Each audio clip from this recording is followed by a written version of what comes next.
better roll them dice. You never know if it could change your life. Take a chance, you're neither wrong or right. You never know if you don't roll them dice. Sorry, fucked it up. Let me start over again. Okay, start over. A, B, C. A, always. B, B. C, closing. Always B, closing. Always B, closing. A, I, D, A. Attention, interest, decision, action. Attention. Do I have your attention, Matt? Interest. Are you interested? I know you are because it's fuck or walk. You close or you hit the bricks. Decision. Have you made your decision, for Christ? And action. A-I-D-A. Get out there. You got the prospects coming in. You think they came in to get out of the rain? Guy doesn't sit down at your table unless he wants to play. Sitting out there waiting to roll the dice. Are you going to take them? Are you man enough to take them, Matt? Rob, some of these other RPG prospect systems, they're not good. They're not good. You're not good. All right. Today we're going to talk about how to Glen Ross your players. That's right. Howdy, Rob. Howdy, Matt. Welcome to Dungeon Master of None, everyone. Yeah, we're talking about a lot of things. We're talking about pitching a new game to your players. We're talking about, selling them on a new system, a new setting, a new campaign, how to make the switch, because this is a thing that comes up a lot. Yeah, I think our first part of advice is just trick your players. Just change out all the game materials. Get one of those like slip covers for a book like you had in elementary school, and just paste whatever system you've been playing on top of it, and they'll probably never open the rule book and find out. No, don't trick your players. Well, no. This is great advice. If you're ever worried about a social situation or uncomfortable having a conversation with someone, just lie. Just create an elaborate ruse so you never have to have that conversation. Then you'll never feel uncomfortable, and nothing bad will ever happen. No, you should talk to your players. If this was your first instinct, you should be playing Fiasco with your players. That's right. Do we have the game for you? How to convince your players to play something else. We can talk about this later. I largely think this is a made-up problem let's start here. That gets talked about more on the internet than it does in person. Because, we're assuming you have players, right? You have friends. I've never had, a group of friends that's like, oh, I only want to eat pizza with you, right? Yeah. I only... want to watch Martin Scorsese movies with you. I can't watch a different type of movie. Yeah, I agree with Matt. I would say that this is a bigger problem in many people's minds or in the discourse than it is in real life. And, there's two reasons for that. Like Matt said, these are your friends, these are players. You just ask them if they want to play a new game. The other less kindly version of this is that you're the game master. You run the game. So if you want to switch, they either get to come along or they don't get to play a game, right?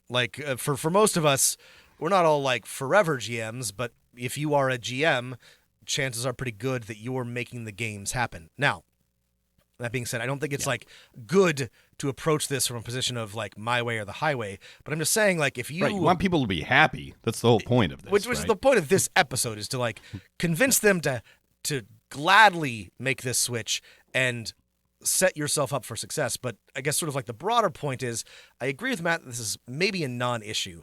And if you listen to nothing else, listen to this where I say, just try it. Just tell your players you'd like to try something else, you'd like to run a different game, and just see what happens. If you've been worried about this, just do it.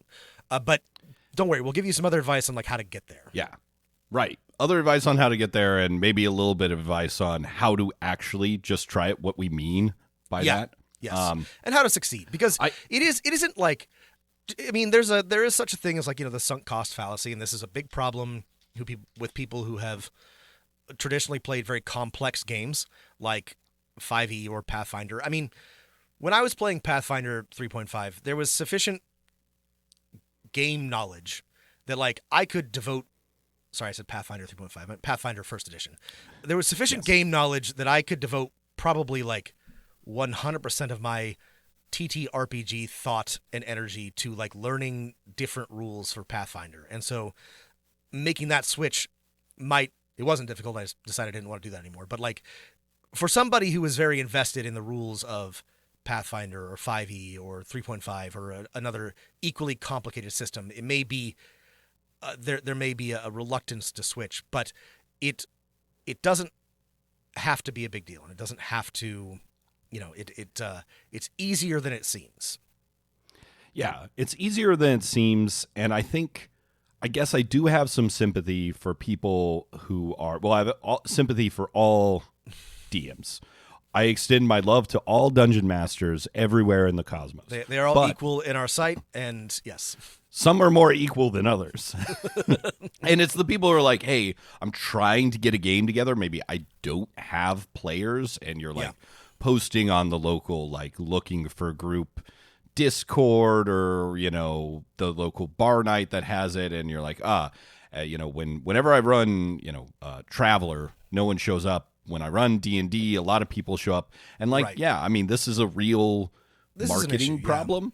Yeah. And I guess we should, put the cards on the table. We're talking about 90% of these cases are people talking about, I only want to play D&D, right? Yes.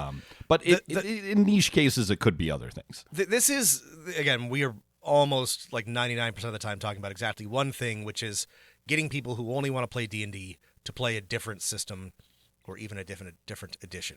But it can go in the other direction. It can be an issue to get people to try D&D-like games if they've never played one.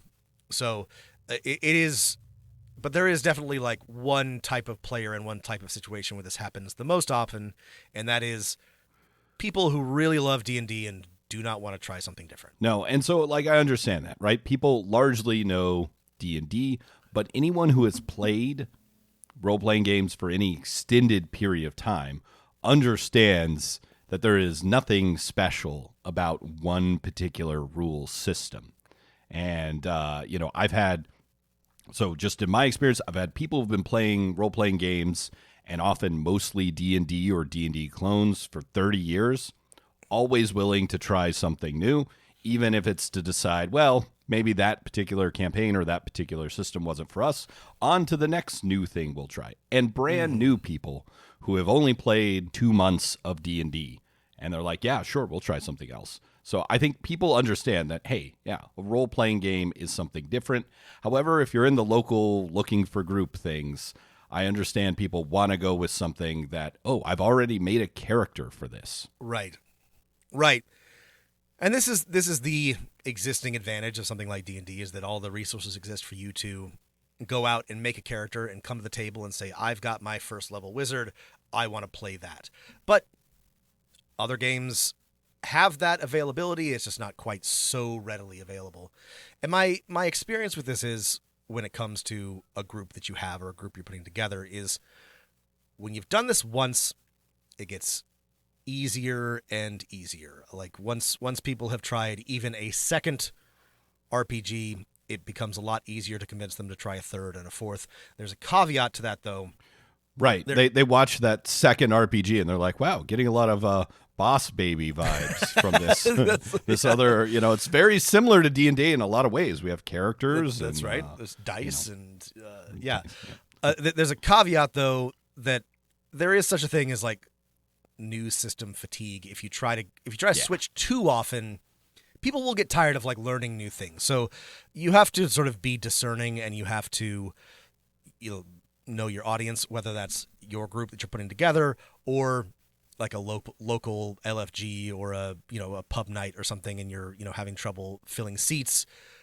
You may have to make some changes or some compromises, but even so, it really is, I think, just a matter of convincing people to try things once. And we'll talk about some ways to make it very easy for people to make that first step into trying a different system. Yeah, and I would say, I think we should get into some of the details of what the do's and do nots here. And what I have seen in my own personal experience, and after reading like 100 posts of this online, is that from what I can tell, the main failing people make is not, they picked the wrong system, it was too simple or too complex or whatever. It's the main failing is that people seem to be pitching systems to their players and not games. And this ties into the main cause of this. It's the marketing problem. Yes. If you tell someone who doesn't exactly know what something is, hey, do you want to play Shadowrun? Hey, do you want to play Traveler? They might be like, well, it's effort to look up what that is. Let's just stick to D&D. You're pitching a system and not a game. That's and right. That's backwards. That's right. This is great, Matt. So let's now that we're to the core of the issue, it's a marketing problem. It's a sales problem. So let's talk about the elements of a pitch, Matt. Let's talk about the things that go into a good elevator pitch when you're trying to sell First, something you got to to get somebody. brass D20s, Rob. You know what these are? Brass D20s.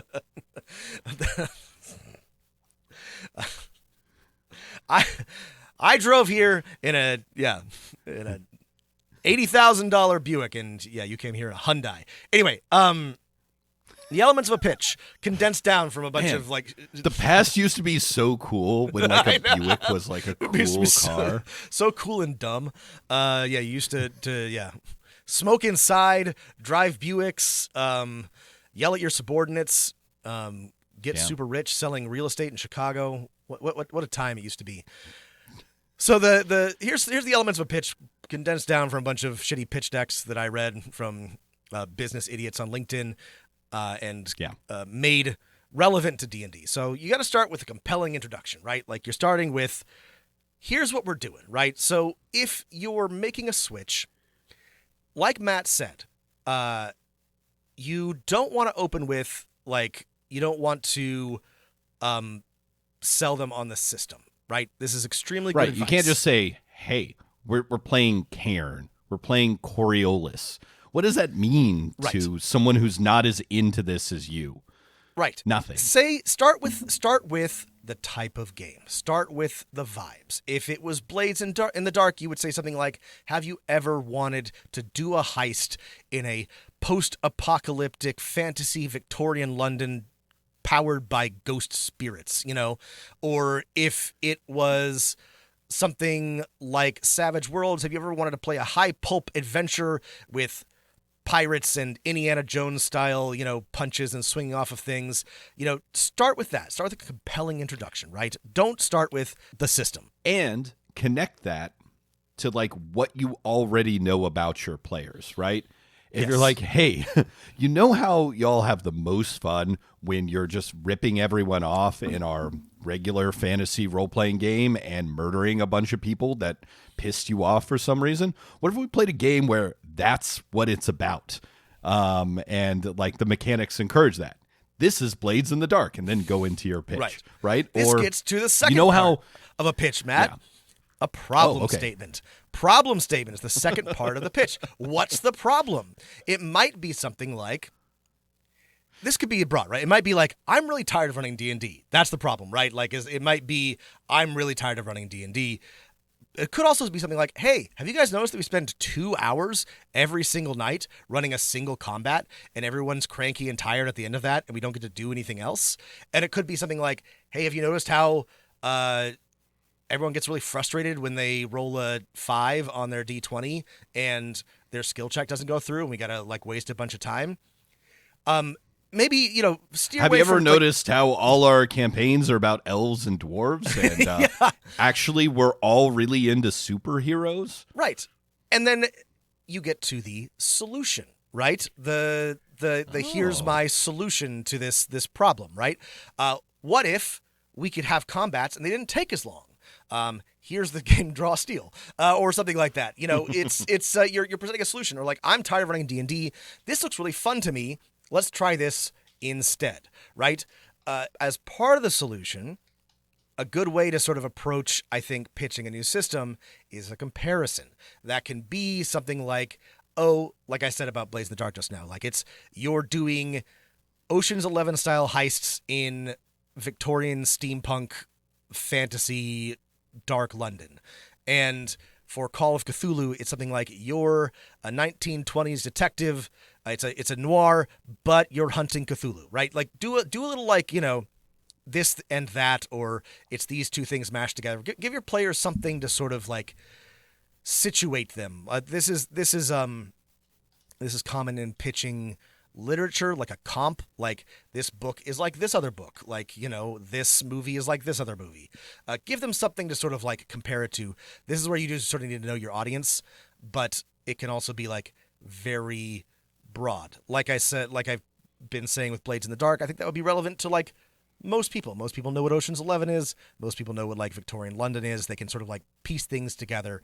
So when you are making your sort of like solution pitch, try to situate it in such a way that they understand what the general vibe is. I would also add, just connect it to what you find cool about it, why you want to run it. They're already playing in your game. Yep. Or assumably that they're just people who like role-playing games, so they're probably going to like and find these aspects cool too, right? Yeah, and that way you're going to be like really passionate about that. And then I would say, Rob, systems fall in like two broad categories, at least in the starting of a campaign, right? There are systems like Blades in the Dark, where you can describe the system and you're also describing the adventure, the campaign, the game itself that you're going to be playing, because you're going to make up a lot of the other details during that first session. Other games, right, require you as the game master to make some kind of pitch, right, to develop either hey, I've already written this whole campaign, there's a published campaign book that I'm using, or I've got an idea for this that we're going to flesh out with some player feedback. And I would put the emphasis in your pitch, not on the system, but on what that campaign is going to be. Because, right, you can say, we're playing Call of Cthulhu, or you can say, hey, we're playing a game set in 1 year before the San Francisco fire, and you're investigating like a serial killer, right? Okay. Yes. Cool. You can imagine the characters that you can make. You give them like, hey, this is the actual game that we're going to play. That is way more exciting to players, especially ones who don't care about systems, or even ones who do. It gives them the like reason to set aside their anxiety about learning new rules or things working differently to be like, oh, that game does sound great. Yeah, this is good advice. I mean, if it's a very like weird setting, you want to foreground that so your players are aware that they're not in like a generic fantasy world. But you want to focus on the story, the campaign that you want to tell, right? Like, you're investigating this, the king has sent you to do this. Focus on what type of story you're going to be telling or they're going to be telling with you. That's a lot more interesting than a bunch of words describing like how the setting, because no one's going to read that. No one's going to read anything about whether it's you wrote it or somebody else wrote it. They may get into it eventually, but when starting out, when reading your pitch, people's eyes are going to gloss over if you go into too many details about like the setting itself. Right. And I think this applies to even things that maybe your players don't need that contextual dump, right? If you're like, hey, this is a superhero game, everyone knows what superheroes are. If you're like, hey, we're going to play, Fantasy Flight Games, Star Wars Jyn Sys system. Instead, be like, hey, you all know what Star Wars are. I have this idea for a campaign.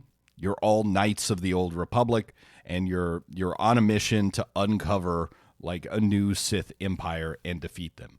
Or, you're all smugglers sucked into the rebellion, and it's kind of like Andor, right? You get as specific as possible without lore dumping in your players. Things that you can explain in one or two sentences.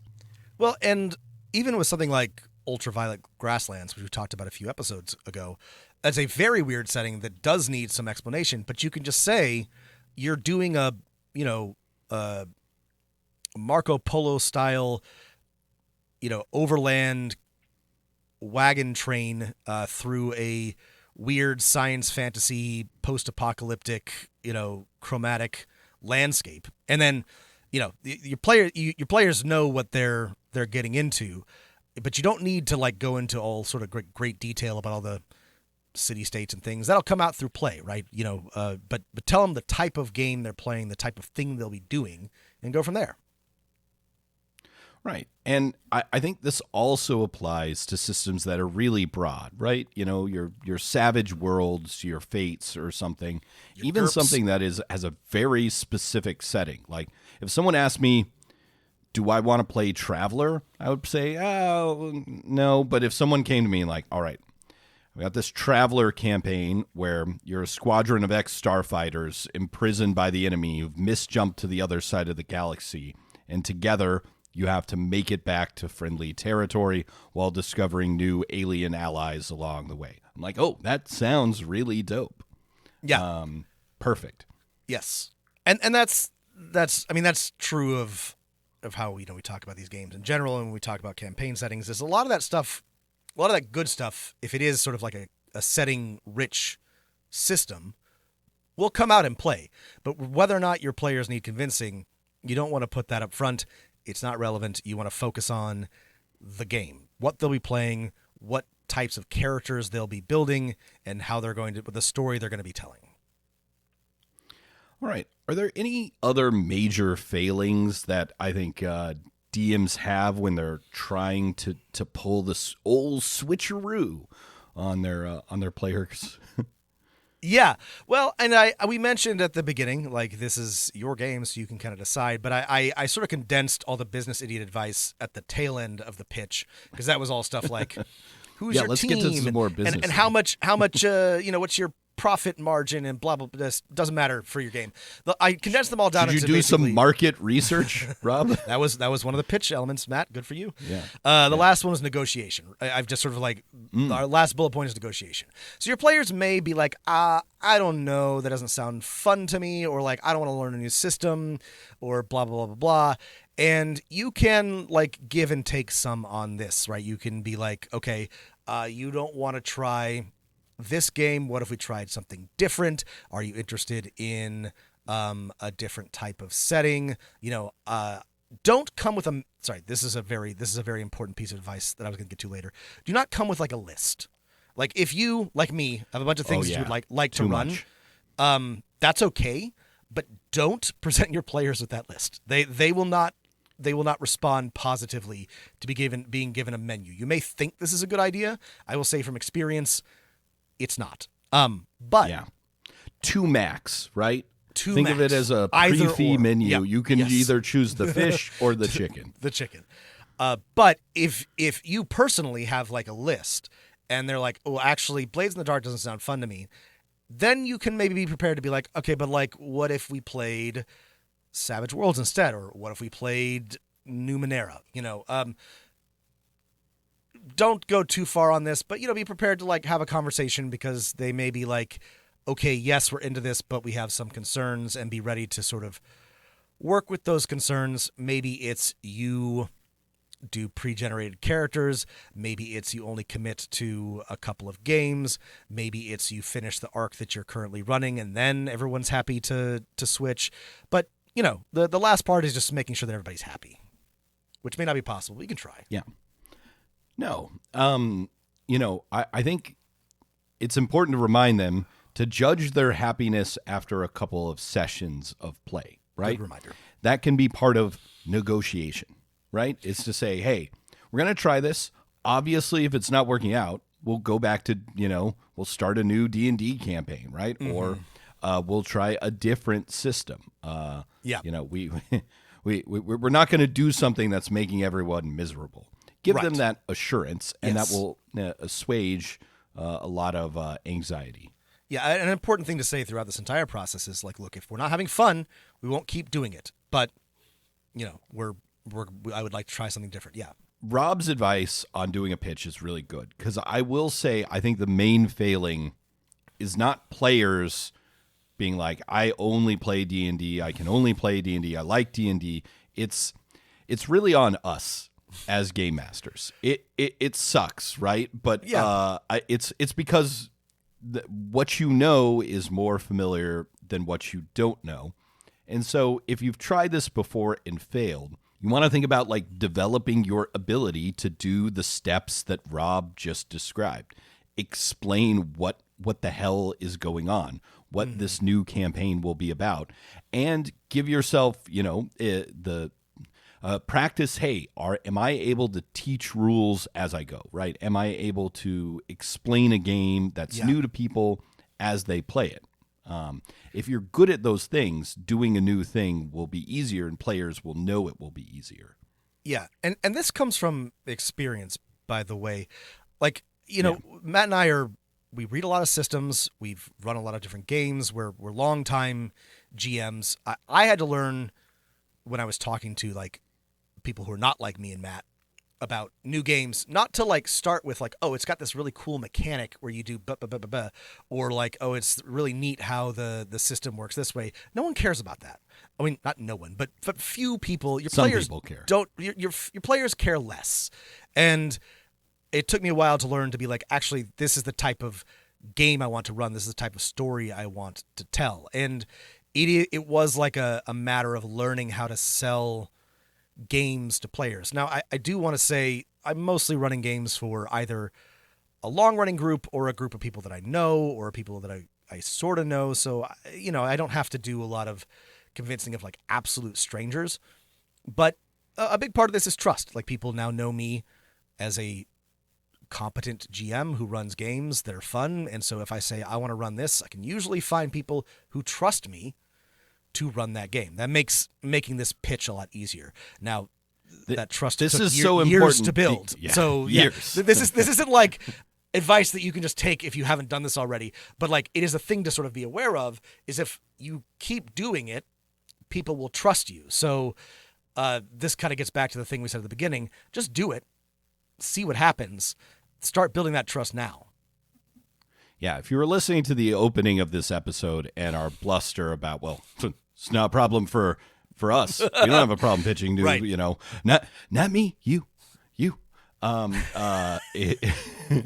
It's not our problem. It's not our problem, or a problem that we have because we're better at this than you. If you've had this problem, it's just we have like, our players are our friends, and right. often they become our friends through playing role-playing games. Right. But now that they're our friends, they trust us. They expect that they're gonna have fun most of the time when they show up. So they're willing to roll the dice and chart a new voyage into systems unknown. Yeah, and it takes time to get there, I guess, is like the point. So this may not be an option for you, but it is sort of, I don't know, a point of encouragement is if you are running games, especially if you're running games for a long-running group. I have seen this happen, and this Matt and I both read some like Reddit threads about this where somebody has a long-running D&D group, and they're the GM, and they really want to switch, and their players don't want to switch. And that is a rough position to be in, but I think that if you can convince them to make the switch, then you'll have an easier time of doing that in the future, and it will go well for you. And that's what I think a lot of this advice is people like that, because that is maybe the most challenging situation you're going to find yourself in, is like when you have a group that is very comfortable with a specific system and doesn't want to switch, and you are stuck running a game that you're not excited about. Yeah. I think it would be useful to talk a little bit about like what are the barriers that can make this difficult for you or for your players, right? If we decided that most of the time, but not all the time, it's based on like your ability to actually convince your players to do the sales. What are your barriers that you might be facing? And I thought back to like my past of teaching people new systems. And I think a big barrier is, was I yet a GM that could teach people how to play a new game, especially through play? Like, get through enough of the basics and then hand things out and like, we'll pick up the rest of the rules as we go. Or was I still in that stage where I expected everyone, if we're playing a new game, well, you better get a copy of the like pirated rules through a torrent server. So this is dating how long ago this was. Read them and come ready to play. Right. This is a really good point. It is a lot. It depends on the system. Some systems, I think, can kind of teach themselves, and a lot of the newer games that we've reviewed are really good at this. But you, as the GM, and this is unfortunately more responsibility and more work for you, but you are it is incumbent upon you to teach the new system to your players. I'll go ahead and give an example here. I've recently started running a Daggerheart game. It's been going well, but I dropped the ball. I realized that I had been assuming that my players knew some things about the system, and I hadn't been auditing their characters all that well. And it turned out they were not way less, but a little less powerful than they should have been. They were missing some like character abilities that they should have been adding in, and I wasn't paying close enough attention. No one was mad. It wasn't a big deal. We fixed it like right away, but like that was on me for not paying close attention and not remembering that I have to teach, right? I have to make sure that my players know what they're doing. And this can be easy and this can be hard, and it really depends on the system. With Daggerheart, it was not hard. It was an easy fix. With other systems, it might be a whole to-do, but it is something that, like Matt said, you have to be like, are you a GM who can teach? If not, how can you help? How can you all learn together? What sort of like tools and resources and adjustments can you make for the system? But this is an important thing to know. This is, I think, this question is perhaps a longer episode about how do you teach a game as you're playing for it? Because one thing that will absolutely be a barrier for you being able to do this is if people, show up for new system, new campaign, and you're like, all right, tonight we're learning the rules. We're going to go over the rules, and that's it. No one's going to have any fun just learning the rules, right? No. You've got to come up with a way to like, hey, we're going to start playing, and I'll tell you the basics, and then all the fiddly bits we'll learn as things continue. Some systems work perfectly, are designed to work this way. Yeah. Other systems can work this way with a little bit of forethought and planning. Other systems are really bad for this. And of course, your friend is all of the community-generated resources for whatever system or campaign that you've picked, right? All of those one-page summaries, all of the hey, here's that kind of starting adventure that introduces several concepts as you're playing through it, that kind of stuff. There's that video that you're going to watch a couple times before you play. Yeah. Well, and this is another thing to be aware of, and a thing that will help you succeed in making this switch is you need to know the system very well. I guess you don't have to have complete mastery, but it is helpful and important for you if you want to make a switch to a new system to have read it thoroughly and understand it. This is, again, more work, sorry, but if you have mastery or close to mastery of that system, it is going to be easier for you to sell it, and when it comes time to play, easier for you to make it stick because you're going to be able to teach and understand and correct issues as they come up. Yeah, and I think the big picture to remember here is if there are rules differences or thematic differences than what you've been playing before, can you understand and explain what those differences are and maybe why they exist, right? Okay, in this game, I have the, darkness pool. And the reason I have that is it can make more interesting challenge or encounters more challenging. And you can give me these points to help yourself out in the short term, but they're going to come back to bite you. And the reason we have this mechanic is because it creates this interesting push your luck tension. Yeah, I mean that's actually a great example. When there's a, especially for mechanics that are different, right? You're gonna want to if it's Savage Worlds, you'd be like, dice explode. That's what this means, and that's sort of why, the dice explode to have more exciting, dramatic moments and swingier combats, and that's what it means when you're rolling your dice. But you want to definitely, when something comes up that is distinct from the game that you were playing, and we're sort of assuming D&D here, but if you were coming from, I have a player, sorry, that this does happen. I have a player who I don't think has ever actually played D&D, and he plays all these other TTRPGs with me. And so whenever I'm referencing something from a D20 game, he's like, I don't know about that. So it is possible to go the other direction.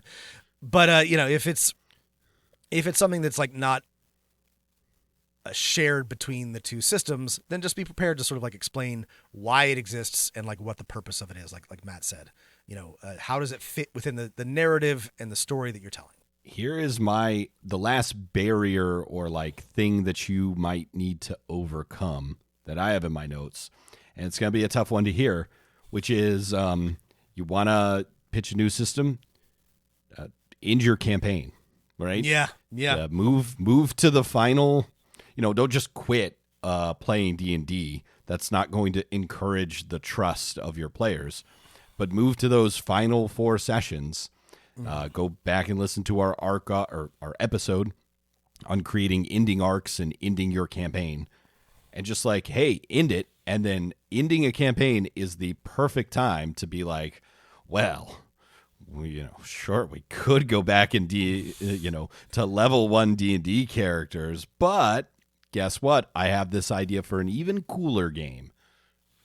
Yeah, and I think we mentioned this in that arcs episode, but like this is why I try to run all of my games with sort of like story arcs. I do generally sort of like leave the door open like for those characters to continue, the game to continue. I don't always like, end it finally, but I do, they beat a bad Rogue One. Everyone makes a sacrifice. That's right. It is destroyed. Sometimes Everyone's that does dead. happen. Sometimes everyone dies. But you reach you defeat a big bad. You solve a big problem. There's a natural sort of like beat before the next thing happens, and then if you're feeling it, you can keep going. If you're not feeling it, that's a great time, like Matt said. And this is important. I think this is a mistake that a lot of those like long running D&D GMs make, which is that their games don't have any end points. They don't have any like breaks. They're just like one session after another, which is a fine way to think play. about your players. Why would you want to quit when you know Right. you're already having fun and Right. the game is continuing? Right. Well, if you as the game master want to quit in the campaign. Right.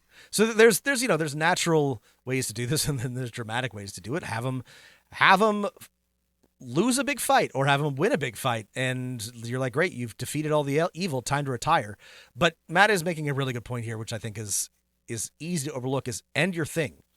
Like if it's the choice between, let's start over at level 1 or let's try something new, that's a lot easier of a decision for anyone to make than let's continue with the characters that we've been kicking ass with for months or years, or switch to another system. Yeah. People don't want to give up something that isn't over yet. And I think in the subtext of a lot of the discussion I've seen is that people's D&D games are just in the middle of them. And move it to that end arc. Do that end arc where the players reach the conclusion, solve the final mystery, become gods, kill the big bad evil guy, and then it's over. And then it's much easier. Rob, do you have any other like big advice on like barriers or like how to do this? Should we talk about some examples? I have some like basic like nuts and bolts suggestions. I have some like easy Oh yeah, these are good. tips and tricks. So we've talked a lot about like how to sell this to players, but like they're actually like really like easy things you can do. So like materially, a really easy way, like pre-generated characters. Tell your players, here's the characters that we have, the adventure that I'm running. Pick one and we'll play. That is so easy. I have never had anyone for any system be like, no, I don't want to do that. Like if you hand them a character sheet, it's got all the information on it. That's a really, really easy pitch. This worked really well with the Great Grav Train Heist for Starfinder. I ran that a few times for like local groups, and it's just like, here's these fun guys. I know you don't know how to play Starfinder. It doesn't matter. It's just do you want to like do a heist? And everyone's like, yeah, that sounds fun. So like that's a good way. Another easy thing is be like, here's a cheat sheet. You don't have to read a rule book. Here's all the rules that you need to know. Now, this does not work for every system. It's important to run a system where you can fit all the rules on like a sheet of paper. Right. But this is doable, right? And you're like, don't worry about reading the rule book. You don't need to see any of that stuff. Here's a character sheet. Here's your cheat sheet. We're going to play. If we like it, you can get like deeper in. We'll look in the rule book. We'll go further. But like that's a very easy way to sort of ease the barrier to entry. This is an important point and a reminder that in a vacuum, there are very few systems as complex in their like rules as D&D, right? That's true. So there, I don't know if you can fit a cheat sheet of all of D&D 5e's rules on a single page. Maybe you can if it's double-sided, but most other systems, it fits on one side. Most of the time it does.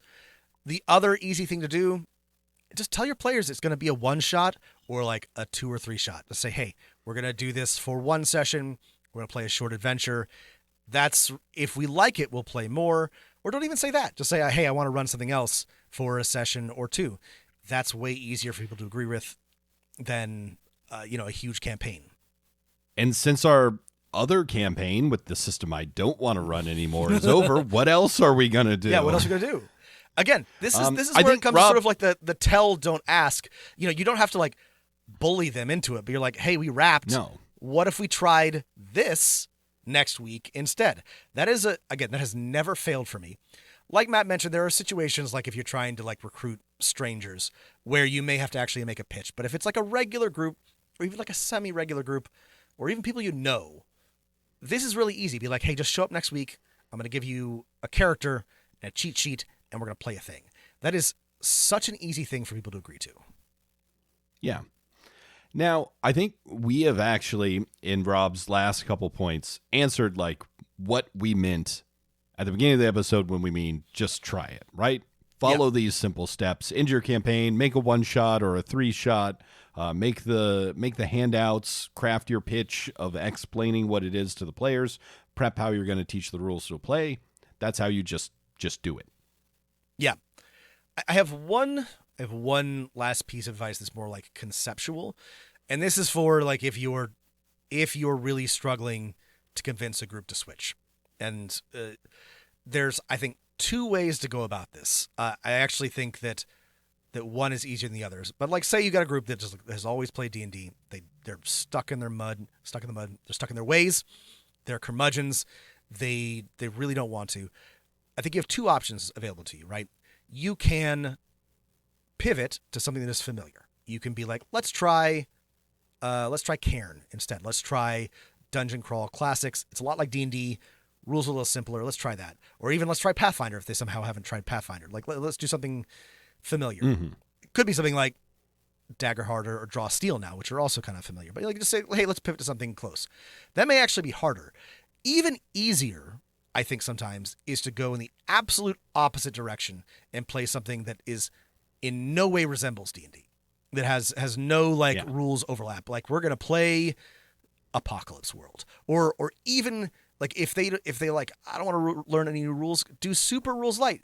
Be like, tonight we're playing Honey Heist or Big Gay Orcs. Just show them that that you can have a 1-page RPG that's fun to play, that you don't actually have to like do any real prep or learning for, and it's just easy to like look at the sheet and just like run it. This can be a way to like break people of their preconceptions about like other games. I think this is so important, and thank you for bringing it up, Rob, because I think we've skipped over it. I think a lot of the assumptions and a lot of the people who have this problem, I would guarantee put high odds that their players have only ever played one role-playing game.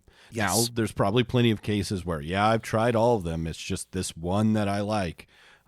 But no, it's mostly because they've never tried anything else. And those rules light 1-page RPGs are a great way to get over that. If your group is dramatic storytelling people, maybe something really weird like Alice is Missing is your one night, one game only. Or like Everyone is John. Do something weird. Another good one is Lady Blackbird, which is really rules light and has like the adventure written into it. That's a really easy one shot. These again, this assume Matt's right. There may be some people who have tried other RPGs and they're like, no, I like this one. But there are a lot of people who have only ever tried one RPG. Generally, it's D&D, but there are others. And I think just showing them that there are other options is a good way to make it easy to switch. But you gotta convince them, and then there are good options for that. So I'm thinking back over my experiences with this, and just kind of edge and corner cases is the territory I'm in now. And I've never had like, I've got one holdout who's not like, I can't ever play a game with a percentile system or a dice pool system. Never had that. I have had people in my games who are my friends and are my players and I want to make happy, who are like, I really just don't like sci-fi. Like, I'm a fantasy person. Yeah. Right. And I haven't like come up with a good solution for that. I think it is like a really corner case. Like most people who like fantasy, like sci-fi, or sometimes it's more like thematic in like morality. Like, yeah, I don't want to play like an evil vampire, or I also don't want to play a good vampire that's like dealing with this curse. I just like don't want to deal with this. I don't want to play a spy. I don't want to play a government agent. I want to be a big hero is the other one I can think of from my examples. And for those, right, oftentimes the like game setting and rules can be tweaked somewhat. And then, but yeah, that is a sticky problem that I haven't encountered, or I have encountered before, that I don't have like a great solution for. Yeah, no, this is an interesting one, and I also don't have a great solution for this. But again, this is like one objection out of like 2 out of 100 people. No, so it's a real corner case. This is a good one though. This is a good thing to be aware of, because what we don't want is for you to like get all excited about a new game and then come to your players and get hit with something that like stops you in your tracks, which is why it's good to have options. But like I took some of my D&D players who had only ever played D&D 5e with me over to Cyberpunk. That was fun, but they trusted me. The only reason that worked is because like they were like, sure, Rob, we'll do it. I taught them how to run the system. I basically like led that entirely. They were definitely at points being like, whoa, this is a whole different vibe than D&D. And I think ultimately they liked it, but it was at times people are smoking silicon chips like cigarettes. Right. Whoa, Rob, that guy just got shot in the head. That didn't happen in D&D. Yeah, it's just right. It was fine, but I think like with a group that didn't trust me to like run a good game, it would have been a lot more dramatic, because there were parts they didn't love and they came around on like as we were playing. It was definitely one of those things like, hey, give it another session or two, and they did end up liking it.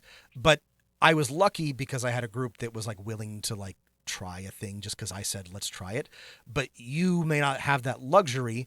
And I if I could do it again, I think I would have done a better job of sort of foregrounding the thematic differences so that just so they were aware of them. Right. And for the genre and I guess theme holdouts, I think it's important to remind them, hey, during our session 0, if we do end up doing a campaign and not just one shot, we're still going to do our kind of like, whatever your favorite like outline as a group, what this campaign is going to be about, red, yellow, green checklists, stars and wishes, or one of the million other things. Or if you're that like genre holdout, be like, you may only enjoy reading fantasy over sci-fi, but remember, like, you also just really enjoy role-playing games. Right. So, right. What can we do to adjust the themes of this so it hits the same theme, even though, okay, you don't like, maybe instead of playing Cyberpunk, we'll play Shadowrun and you can still be a wizard. Yeah. That sort of negotiation piece. Yeah. Well, and I think this gets back to another piece of our advice. Just ask them to try it for a session or two. Like, hey, I know you love fantasy. I know you only want to read wizard books. Give this science fiction setting one session. You can make any type of guy that you like. It'll be fine. And my feeling is that generally most people are going to warm to it after a session or two, maybe not even that long. If they then don't, I guess like at that point I'd be like, well, I can trust that you're really serious about being only into fantasy, and I will adapt, because at least we've all been honest with each other about like what it is that we like. But I think that it's less about convincing like a genre holdout or like a theme or like vibe holdout entirely, and just more about like, hey, just give this a try. And then, yeah, if it turns out they really, really mean it, that they are not into this type of thing, then yeah, you can go from there. Thinking back a little bit further, like with another example, someone who just did not like superheroes, it's like, well, as long as this, remind people this will not be the only game we ever play forever. It's not like, right. Sure, we played D&D for 5 years. Now we're going to play Champions, superhero game for the next 10 years. You're going to be stuck in superhero hell forever. No, well, I've got this one specific campaign, and we're going to run it. And I get that superheroes are not your favorite thing, but these are your friends too. Do you still want to do it? If not, we can come back to the drawing board. Usually, I think the negotiation will go your way. Yeah. Again, there are corner cases. Anything could happen, but I do feel like most of the time this is going to work out in your favor. Yeah.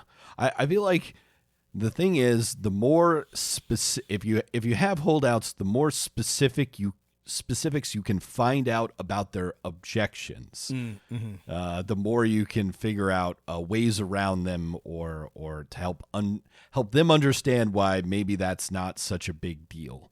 Yeah.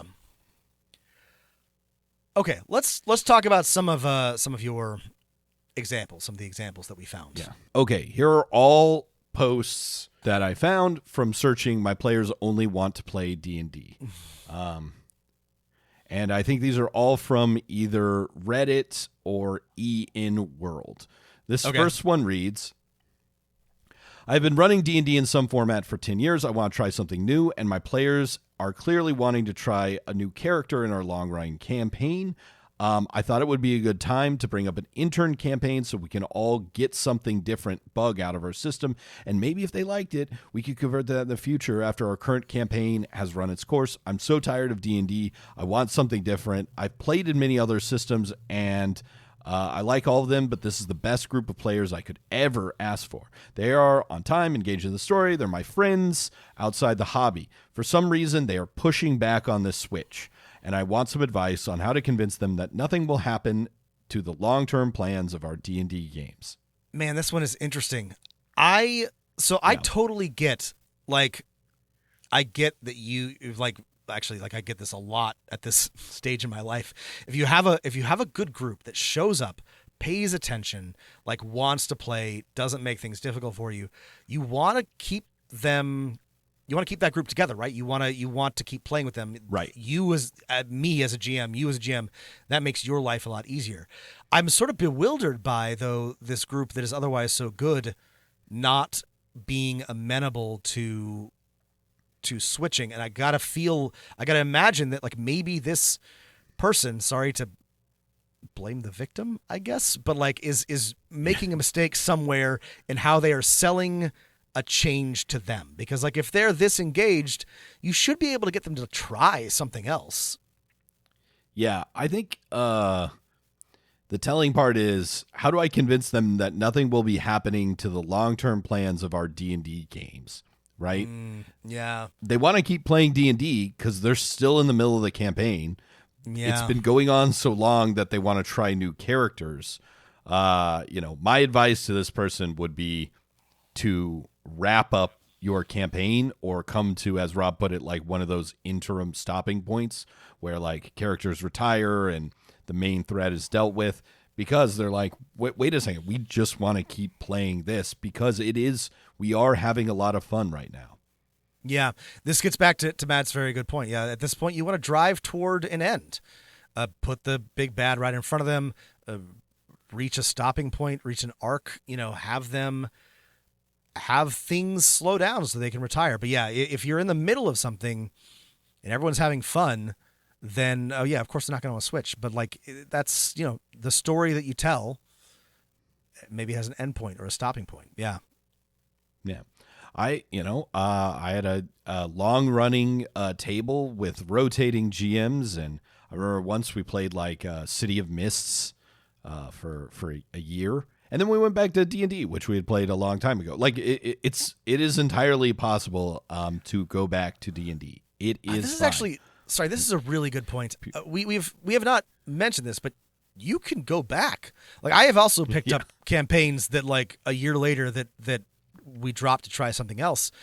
I mean, my feeling is that if you want to switch, you want to switch, and so you shouldn't like leave the door open to like go back. But like that is always an option, even if you don't like present it as one. Like, you know, it does not actually mean if you switch another campaign that you can never return to D&D or even to the campaign that you were running. But yeah, you know, try something new. Here's another example. I've been DMing for my group for about 6 years. We have weekly games, which is amazing. My issue is that I am interested in trying other games I've already purchased or owned that I played with friends when I was younger. I have in the past managed to get through probably 4 months of Dark Heresy 2nd Edition before my players just wanted to go back to D&D 5e. I have talked to them about how I'd like to try Soulbond, Vampire the Masquerade, Fallout, and a few more. The problem, my players look into the games to indulge me, and then they just say they would rather stick to D&D. I don't hate D&D, I just want to change, and my players don't. I don't want to upset the table, so I don't pull I'm the DM, so we're playing another game, deal with it card. Having a group that happily gets together once a week is rare, and I wouldn't want them to walk away. Recently, we all had a talk, and it was basically made clear that they just don't want to try other systems, so I said I would stop suggesting, though I am kind of disheartened by this.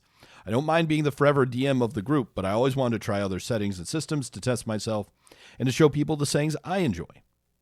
All right.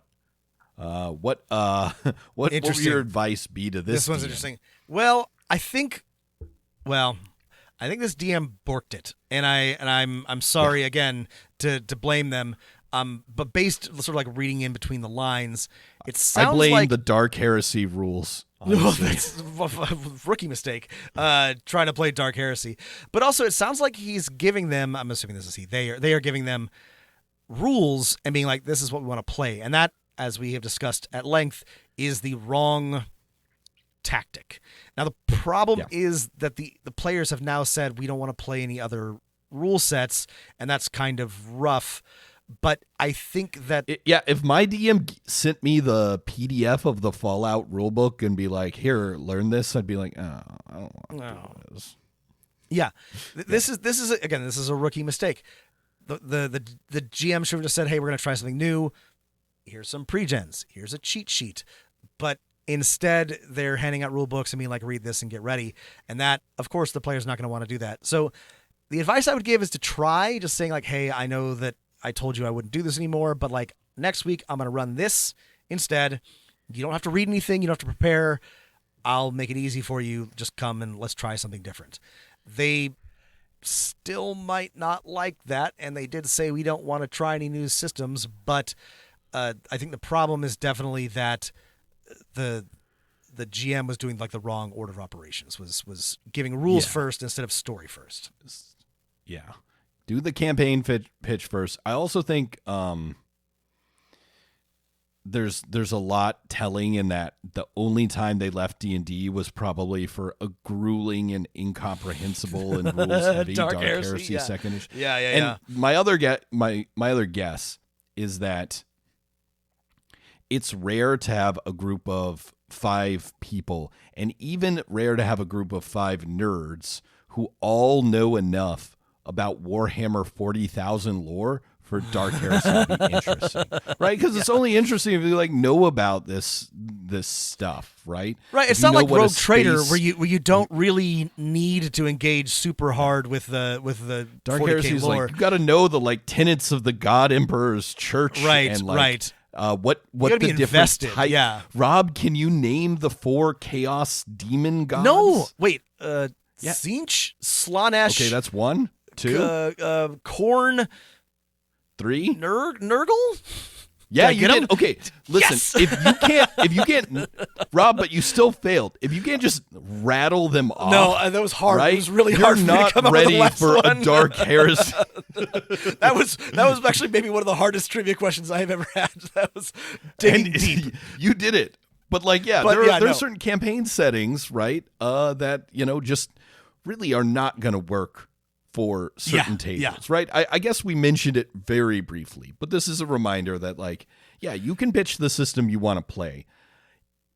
Again, not sorry. every game setting is made for every table, and not every game system is for every group of players. We've alluded to this, but like, know your audience, right? Like I have mentioned, I run a very infrequent Invisible Sun campaign sometimes with one of my long-running groups that's full of hyper nerds who have read a bunch of TTRPGs. I would never pitch that to like an ordinary group of people generally, because it's too fucking weird. It's an auteurs game, right? So like, I knew not to like bring that to my regular group that just wants to sit down and roll dice.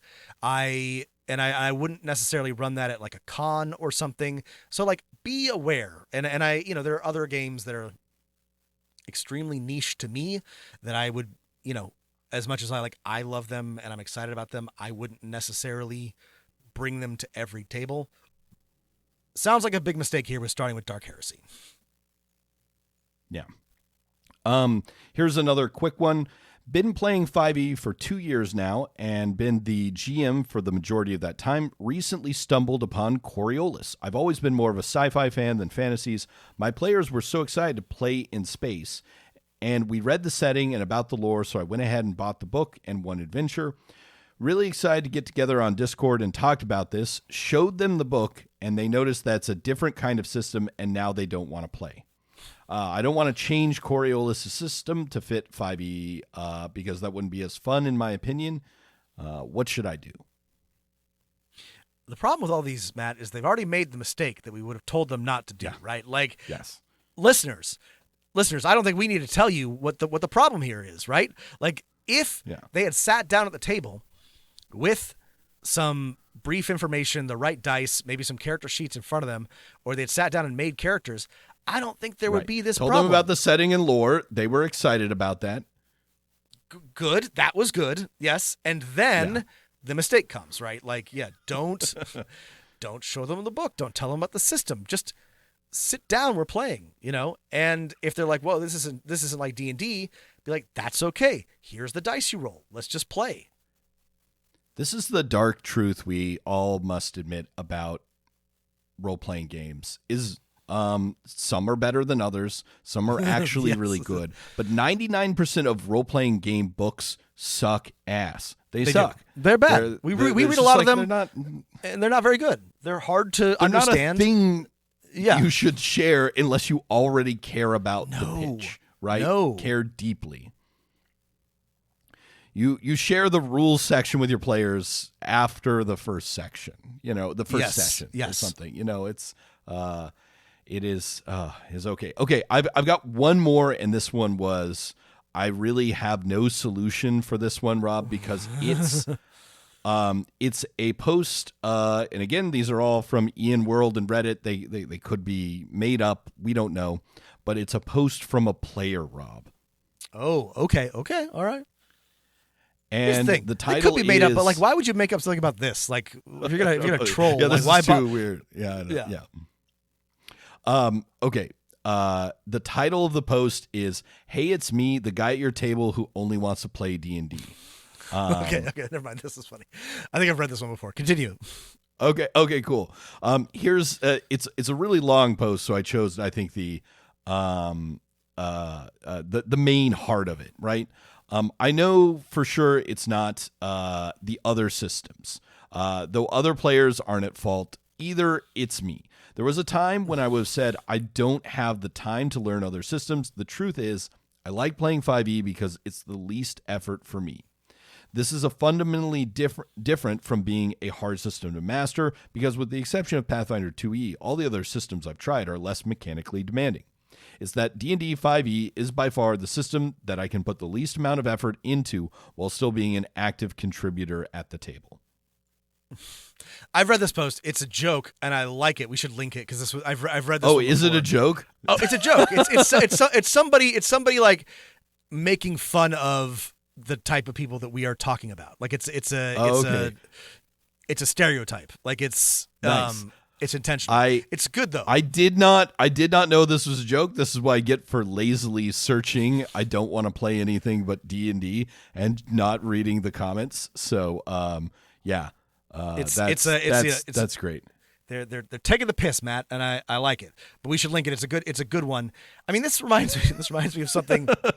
Oh man, I got. Oh, that's You good. got. This reminds me of something. Yeah.